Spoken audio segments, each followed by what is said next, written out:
வெவ்வேறு இழுவை வலைகளைப் பற்றி தெரிந்து கொள்வோம். பெலஜிக் திரால் வலை, புனல் வடிவ வலைகள். கோட் எண்ட், அதாவது வலையின் பின்பகுதியில் ஸ்கூப் செய்து கைப்பற்றப்பட்டது. பாட்டம் திரால் வலை, ஆழ்கடல் மீன்பிடியில் பயன்படுத்தப்படும் நுட்பங்கள். வலைகள் குளிர்ந்த நீர் பவளப்பாறைகள் போன்ற நீருக்கடியில் வாழ்விடங்களை சேதப்படுத்தும். பீம் திரால்ஸ், கடற்பரப்பில் இழுக்கப்படுகிறது. இதனால் கடலுக்கு அடியில் வாழும் பல விலங்கினங்கள் அழிக்கப்படுகின்றன. நீண்ட கோடுகள், டால்பின்கள், சுறாக்கள், ஆமைகள் மற்றும் கடற்பறவைகள் கொக்கிகளில் சிக்கிக் கொள்கின்றன. V4 பர்சீன்ஸ்.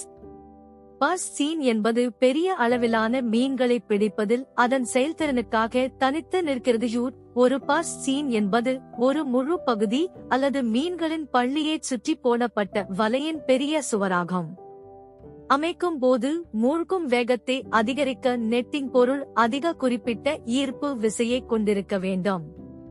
பெரிய மீன்களை பின்தொடர்வதற்கும் இழுப்பதற்கும் பொருளுக்கு வலிமை தேவை. முறுக்கப்பட்ட முடிச்சு இல்லாத வலை மற்றும் ராஷல் பின்னல் வலை ஆகியவை அவற்றின் இலகுரக தன்மையின் காரணமாக பிரபலமான தேர்வுகள் ஆகும். இந்த பொருட்கள் வலையை விரைவாக மூழ்கடித்து வலையின் பருமனை குறைத்து கையாளுதலை எளிதாக்குகிறது. முடிச்சு இல்லாத வலையின் ஆரம்ப முறையீடு இருந்த போதிலும் சமீப காலங்களில் முடிச்சு வலையமைப்பு விருப்பமான தேர்வாக வெளிப்பட்டுள்ளது. இந்த விருப்பத்தை இயக்கும் ஒரு குறிப்பிடத்தக்க காரணி சேதமடைந்தால் முடிச்சு இல்லாத வலையை சரிசெய்வதில் உள்ள சிரமம் ஆகும்.